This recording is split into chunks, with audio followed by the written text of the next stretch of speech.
Brisbane test లో 5వ రోజు రెండో సెషన్ ముగినున్న వేళ అనూహ్యంగా రవిచంద్రన్ అశ్విన్ రిటైర్మెంట్ పై వార్తలు రావడం మొదలైంది. డ్రెస్సింగ్ రూమ్ లో ఎమోషనల్ గా ఉన్న అశ్విన్ ని చూసిన విరాట్ కోహ్లీ అతన్ని కౌగిలించుకున్నాడు. ఈ వీడియో కేవలం 2 నిమిషాల్లోనే సోషల్ మీడియాలో విపరీతంగా వైరల్ అయింది. ఏదో ముఖ్యమైన ప్రకటన రాబోతుందన్న అంచనాకు అందరూ వచ్చేశారు. అటు మ్యాచ్ అనంతరం విలేకరుల సమావేశంలో రోహిత్ తో కలిసి అశ్విన్ కనిపించాడు. ఈ సందర్భంగా అంతర్జాతీయ క్రికెట్ కు వీడ్కోలు పలుకుతున్నట్లు ప్రకటించాడు. భారత్ ఆస్ట్రేలియా టెస్ట్ సిరీస్ మధ్య అశ్విన్ అకస్మాత్తుగా ఎందుకు రిటైర్ అయ్యాడు అనే కారణాలపై చర్చ జరుగుతోంది. ఆస్ట్రేలియా గడపై అశ్విన్ ప్రత్యేక ప్రదర్శన ఏమీ చేయలేకపోయాడనే అభిప్రాయం వ్యక్తమవుతోంది. అడిలైడ్ టెస్ట్లో అతనికి అవకాశం లభించినా ఆ అవకాశాన్ని సద్వినియోగం చేసుకోలేదు. అడిలైడ్ లో జరిగిన day and night test match లో అశ్విన్ కేవలం 1 వికెట్ మాత్రమే తీసుకున్నాడు. దీంతో అశ్విన్ ఆవేదనకు గురయ్యాడు. భారత్ పిచ్లపై టెస్టుల్లో తిరుగులేని స్పిన్నర్ గా పేరొందిన అశ్విన్ కి ఆస్ట్రేలియాతో ప్రస్తుతం జరుగుతున్న టెస్ట్ సిరీస్ లో తుది జట్టులో చోటు దక్కడం లేదు. దాంతో 38 ఏళ్ల అశ్విన్ రిటైర్మెంట్ ప్రకటించేశాడు.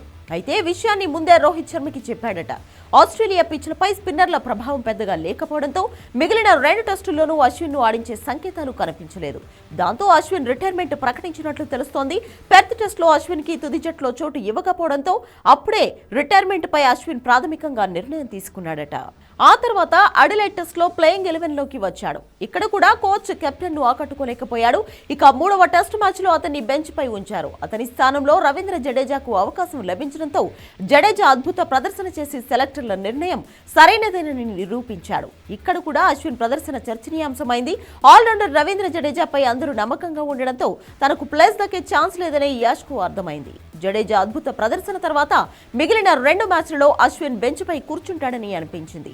అటువంటి పరిస్థితిలో సిరీస్ ముగిసేలోపు రిటైర్మెంట్ ప్రకటించాలని నిర్ణయం తీసుకున్నాడని తెలుస్తోంది. 2022 నుంచి టీ20లకి, 2023 నుంచి వన్డేలకి దూరమైన అశ్విన్ గత కొంతకాలంగా కేవలం టెస్టుల్లో మాత్రమే ఆడుతున్నాడు. అశ్విన్ ఆకస్మికంగా రిటైర్ కావడానికి మరో ప్రధాన కారణం వయసు. ప్రస్తుతం అశ్విన్ వయసు 38 ఏళ్లు. అశ్విన్ ఇప్పుడు రిటైర్ కాకపోయినా మహా అయితే మరో 2 ఏళ్లు ఆడగలడు. కేవలం స్వదేశంలో జరిగే టెస్టుల్లోనే అవకాశాలు వస్తుండడంతో అశ్విన్ మహా అయితే మరో 10-12 టెస్టులు ఆడగలడు. ఈ మధ్యలో ఫామ్ కోల్పోయి లేదా జట్టుకు భారంగా మారడం కంటే అంతా బాగున్నప్పుడే రిటైర్ కావడం మంచిదని అశ్విన్ భావించి ఉంటాడని అర్థమవుతోంది.